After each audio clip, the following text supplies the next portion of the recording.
Hello, my lovely. I am going to be speaking in this video about breakups and a lot of the time how we just want to go back to this certain person because it just felt so good to be in love.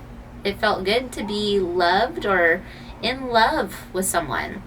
I noticed this with myself, my previous self, how I would run back to my ex when I felt lonely, and then I would be heartbroken again. And I'm sure some people repeat the cycle as well. I wasn't just the only one.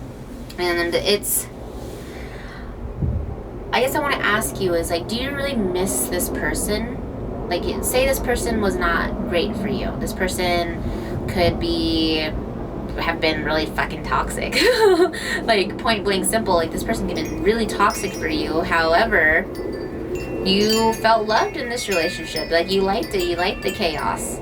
And that's what you're used to. That's what the type of love that you were used to as a child. And that's what you grew up with. And so that's what you manifested into your life as this toxic person. This crazy person that you're just in love with so badly. And a lot of times we break away from that. However, it's we want to go back. And this happens a lot with narcissistic empath relationships. You find that people will want to go back to a relationship with a narcissist because it's so addicting and it becomes addicting. And the question I want to ask you is do you really miss them? Or do you just miss the way that they make you feel? And so it's that excitement, right? You're sort of stepping on eggshells. I don't know what's going to happen now. I'm used to this crazy excitement. This is what I think love is. You miss that sort of love bombing when they would compliment you for a month straight and then stop all of a sudden. And then you're just well, what did I do wrong? It's that constant cycle. It's how you're hooked. And little less severe is just it's not really about the person. A lot of times it's not the person that we miss, because the person could have been a shitty person. It's just how you felt when you're with this person. And that's mostly it. It's you are with people ego based, with how they make you feel versus actually spending time and connecting with this person. That happens a lot with people because they don't actually know how to connect with someone. And it's human nature. If someone triggers you in the wrong way, you're not gonna want to spend time with them. And you're gonna just do it based off of prejudgments that happened to you earlier in your life or within your past. So say, for instance, your mother, it's a constant cycle. Your mother would give you a hug here and there and be oh, you're so cute, around her friends and family. And then when you're alone, she's just I can't stand you, doesn't touch you, doesn't give you any love, doesn't show you any affection. And so you grew up to think that is what love is. And that's what you deemed what love is. And when you would get that sort of that validation with that little moment of hugging or affection, that's normal for you. However, it's not entirely right. It's not a great relationship to have, obviously, because it's draining and it is toxic. You shouldn't have those crazy roller coaster days or months or even years of emotions being in a relationship with someone. You deserve to have unconditional love, validation, and that attention and the ability to communicate in a safe, secure manner. You deserve to be and feel safe and secure within a relationship.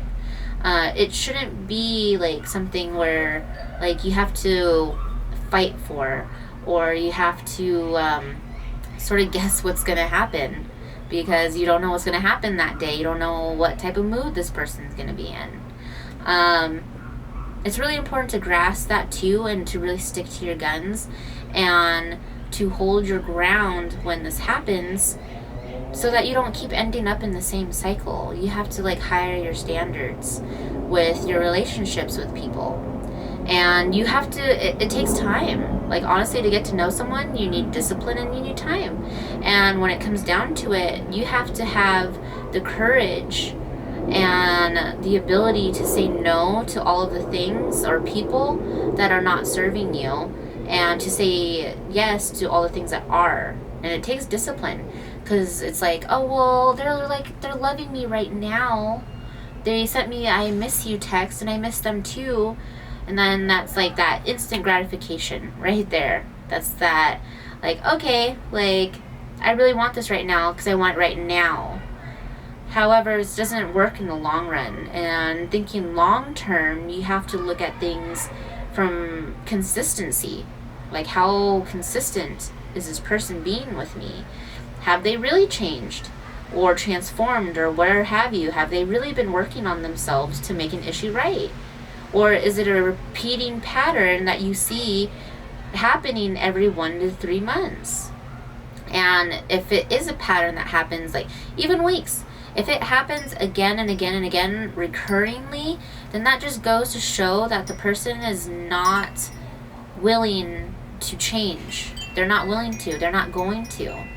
And so it's up to you to break that off. And yeah, it's great to have hope and everything. However, change that hope into like this person being the person that you want, and like being in that fantasy that this person's gonna work out, versus being in that ground where it's like reality, like this is reality, and changing that hope into like, well, you know, that I have hope that there is someone out there who will love me unconditionally and I can feel intimate, safe, and secure with. So it's really important to distinguish that, and to really dive down and be like, well, do I really miss this person? Or is it honestly just the way that they made me feel? It's all about how you feel. And I feel like when you look at like that grand perspective of things, it's easier to break it off with certain people. And also developing the practice and discipline to not go back to something that's not good for you. Because it's not good for you in the long run. Like, why do you keep going back to this shitty relationship that there's no future with? It just goes to show how much you just don't love yourself, and how you're not going to dictate time to spend with yourself in order to love yourself.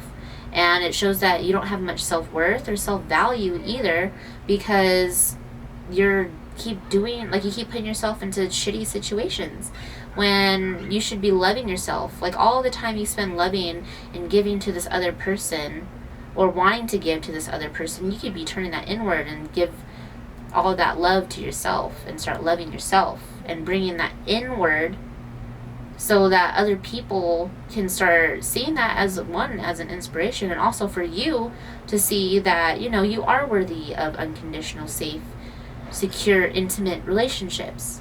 You know, that unconditional love. Like, you deserve that, and really standing in that and not selling for anything that's less than that. Yeah, so let me know if you guys have any insights on that, or just type down below, wow, like, I've been stuck in this cycle, and show other people that, like, you know, they're not alone, because you really aren't. Like, people do this all the time, every single day. Like, they stay in shitty relationships just because it's comfortable, and it's also instantly gratifying in the moment, versus long-term, fulfilling, passionate, loving. Yeah, I will talk to you guys later. Bye.